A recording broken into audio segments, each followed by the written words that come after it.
wabarakatuh. Selamat pagi semua. Apa kabar hari ini? Baik. Salah satu mimpin doa untuk sebelum mulai pelajaran. Mas Denny dipimpin. Bismillahirrahmanirrahim. Kita mulai ya pelajarannya. Tadi kita setelah membahas tentang bertanya tentang jenis pembentukan identitas, saya akan menjelaskan apa itu jenis identitas. Itu di kelas kalian itu identitas itu ada dua pendapat mengenai pembentukan identitas. Pertama, ada yang beranggapan bahwa identitas itu given atau terberi. Identitas dalam pandangan kelompok ini merupakan suatu yang menempel secara alamiah, yaitu tadi yang dijelaskan oleh Mas Denny tadi, identitas yang individu yang dibentuk secara alami, identitas yang dibentuk secara dari lahir, sejak manusia dari lahir, itu identitas yang dibentuk secara alami. Selanjutnya itu ada lagi identitas secara sosial. Apa Mas Denny? Secara sosial, contohnya aja.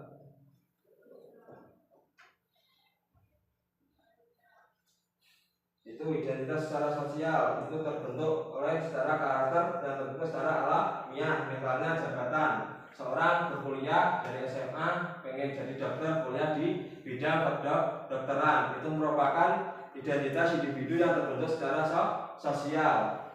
Identitas selanjutnya identitas kelompok yang alami, identitas individu yang terbentuk secara alami.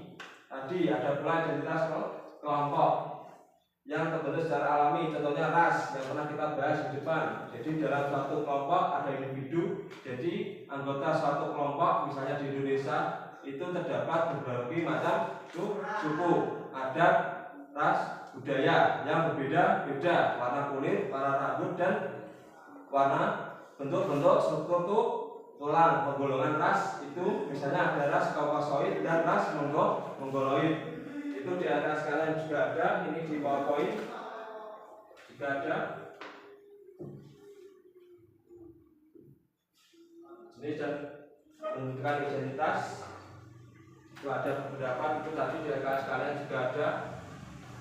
Identitas individu secara alami, identitas individu yang terbentuk secara sosial, itu jadi misalnya seorang kuliah dokter, seorang lulus SMA kuliah di dokteran, ingin jadi dokter, memulai gelar dokter, itu identitas terbentuk secara sosial. Ada yang kelompok itu alami, misalnya individu, kelompok individu itu ras Mongoloid. Identitas kelompok yang terbentuk secara sosial merupakan contoh lain adalah organisasi peserta didik di sekolah, itu identitas kelompok yang terbentuk secara sosial. Misalnya kalian ikut organisasi OSIM, itu merupakan salah satu identitas terbentuk secara sosial.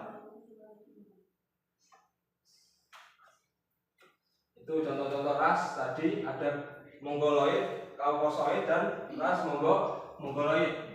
Ras Mongoloid itu warna kulit, bentuk muka dan mata, tinggi badan.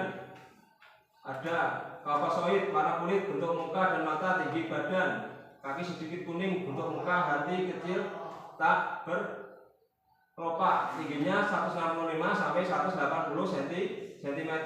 Itu biasanya orang-orang Eropa. Ras Kaukasoid. Kalau ras Mongoloid biasanya itu kulit terbentuk sawo matang, biasanya orang Jawa. Kalian itu termasuk ras Kaukasoid. Dan juga pembentukan. Selanjutnya Pancasila sebagai identitas nasional. Ada beberapa nilai-nilai positif yang kita ambil. Ada ketuhanan yang Maha Esa. Itu kita harus taat beribadah. Itu makna dari sila pertama. Sila kemanusiaan yang tidak beradab, itu melakukan perbuatan yang mengandung nilai kemanusiaan, menolong sesama teman, itu tidak saling menghina, itu termasuk sila kedua, termasuk itu. Ada pertanyaan sampai sini? Ada yang kurang jelas? Itu Pancasila. Artinya sila Persatuan Indonesia. Itu nilai yang terkandung sila Pancasila adalah persatuan. Itu saling menjaga dan melindungi sesama bangsa Indonesia. Itu sila keempat, kerakyatan yang dipimpin oleh hikmat, kebijaksanaan dalam permusyawaratan perwakilan. Kita di lingkungan masyarakat maupun di lingkungan sekolah itu harus mengutamakan musyawarah untuk membentuk atau mencetuskan suatu perkara. Selanjutnya ada sila keadilan sosial bagi seluruh rakyat Indonesia. Misalnya kita harus hidup hemat atau boros. Itu salah satu contoh dari sila keadilan sosial bagi seluruh rakyat Indonesia. Ada pertanyaan?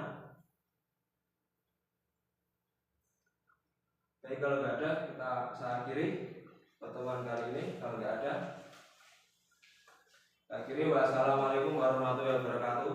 Waalaikumsalam warahmatullahi wabarakatuh.